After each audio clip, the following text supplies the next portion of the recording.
Kekuatan brutal lawan kebijaksanaan yang tajam. Kira-kira mana yang bakal menang? Nah, hari ini kita bakal bedah sebuah kisah klasik dari 1001 Malam yang jawabannya, wah, mungkin di luar dugaan Anda. Oke, kita mulai ceritanya di tengah-tengah perburuan. Kenalan dulu nih sama Khalifah Hisham bin Abdul Malik. Ini tipe orang yang, ya apa yang dia mau, harus dapat. Titik. Tapi hari ini nasibnya beda. Dia bakal ketemu sama seseorang yang ternyata nggak bisa dia taklukin gitu aja.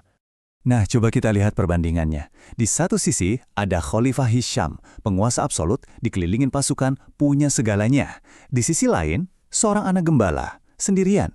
Kalau dipikir-pikir, nggak seimbang banget kan? Tapi tunggu dulu, senjata si anak ini bukan pedang, tapi sesuatu yang jauh lebih tajam, yaitu kata-kata dan kebenaran. Jadi, Khalifah ini ngelihat Kijang, dan langsung aja main perintah. Dengerin ya kata-katanya. Ini tuh bukan permintaan tolong ya. Ini perintah. Perintah dari orang yang kayaknya nggak pernah dengar kata tidak seumur hidupnya. Buat dia, si anak gembala ini cuma, ya alat aja buat dapetin maunya. Tapi, jawaban yang didapat, wah ini di luar nalar. Si anak ini bukan cuma nolak, tapi langsung menghina. Yang diserang itu bukan perintahnya, tapi karakternya. Coba bayangin deh, gimana kagetnya orang paling berkuasa di negeri itu dikatain kayak gitu sama seorang anak gembala?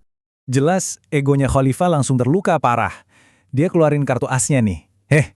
Kamu nggak tahu saya siapa? Dia bukan cuma ngasih tahu namanya, tapi dia pakai namanya itu sebagai senjata. Biasanya sih jurus ini ampuh buat bikin orang langsung kicak. Tapi, anak ini beda. Dia sama sekali nggak gentar sama gelar. Serangan Khalifah tadi malah dibalikin. Intinya dia bilang, nggak usah sebut nama, kelakuanmu dan nunjukin kamu siapa. Wah, ini serangan balik yang cerdas banget. Dia seakan bilang kalau karakter itu di atas segalanya, di atas status. Ya jelas, Khalifah kalah. Dia kalah adu mulut, jadi dia pakai satu-satunya hal yang dia punya, kekuasaan. Akhirnya si anak ditangkap, dan arena pertarungan pun pindah. Dari padang gurun yang luas ke pusat kekuasaan Khalifah, yaitu istananya. Nah, sekarang lihat deh situasinya. Si anak ini dibawa ke istana, dikelilingi kemegahan, pejabat, pengawal serem-serem. Apa yang dia lakuin? Nggak ngapa-ngapain. Dia nggak nunduk, nggak mohon-mohon ampun, nggak ngomong sama sekali. Justru, dalam situasi kayak gini, diam itu adalah perlawanan paling kuat. Diamnya si anak ini malah bikin Khalifah makin menjadi-jadi marahnya. Dikasarin nggak mempan, didiemin malah bikin emosi.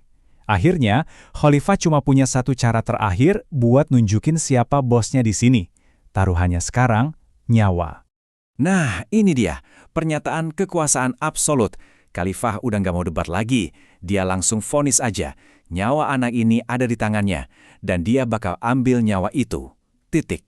Tapi jawaban si anak ini dalam banget. Filosofis. Intinya dia bilang gini, kamu mungkin bisa nentuin kapan aku mati.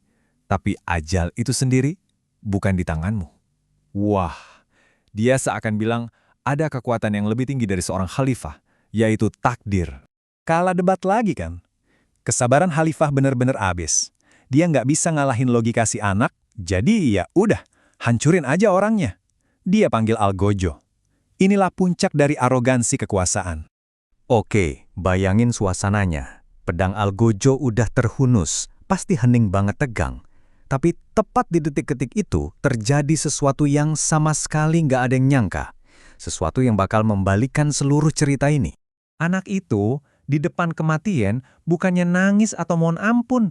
Dia malah ketawa, ngakak.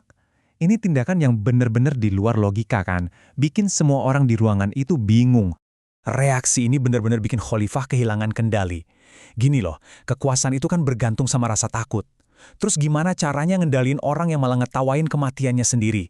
Nah, ini pertama kalinya sang Khalifah kelihatan bingung dan nggak berdaya. Terus si anak ini ganti taktik. Dia nggak lagi nantang, dia malah minta sesuatu yang aneh. Dia minta izin buat bacain puisi. Puisi di saat mau dieksekusi. Nah, disinilah titik baliknya. Saat keberanian mulai berubah jadi kebijaksanaan. Coba perhatiin deh, gimana puisi ini mengubah sudut pandang. Si anak nggak lagi ngomong sebagai dirinya sendiri. Dia pakai perumpamaan, elang yang perkasa dan burung pipit yang kecil dan tak berdaya. Tiba-tiba, ini bukan lagi soal khalifah lawan gembala. Nah, ini dia inti puisinya. Pertanyaannya cerdas banget. Dia nggak minta dikasihani loh. Dia justru nantang kehormatan si elang yang sebenarnya adalah sang khalifah. Emangnya, dengan membunuh makhluk sekecil aku, kamu bakal merasa hebat gitu? Ini serangan ke ego, bukan permintaan ampun. Dan berhasil.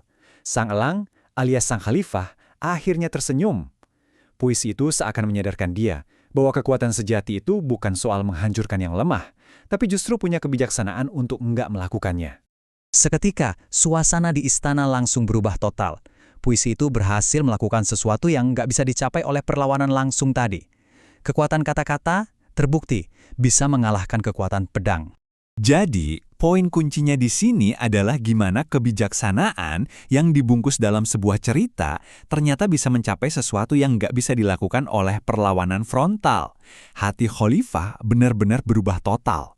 Dan dengerin deh pengakuan dari Khalifah sendiri. Dia sadar, coba aja si anak itu dari awal pakai cara bijak ini, bukan nantang terus, hasilnya pasti bakal jauh lebih baik. Ini pelajaran mahal buat dia. Persuasi itu lebih kuat daripada provokasi. Nah, ini yang bikin kita mikir di akhir cerita. Si anak ini kan pakai dua hal, keberanian dan kebijaksanaan. Keduanya perlu. Pertanyaannya jadi, kapan sih kita harus berani melawan kekuasaan secara langsung, dan kapan kita harus pakai cara yang lebih bijak untuk mengubah cara pandang mereka? Cerita ini emang nggak kasih jawaban gampang. Tapi setidaknya ini ngingetin kita kalau senjata terkuat yang kita punya mungkin bukan pedang, tapi cerita yang kita sampaikan.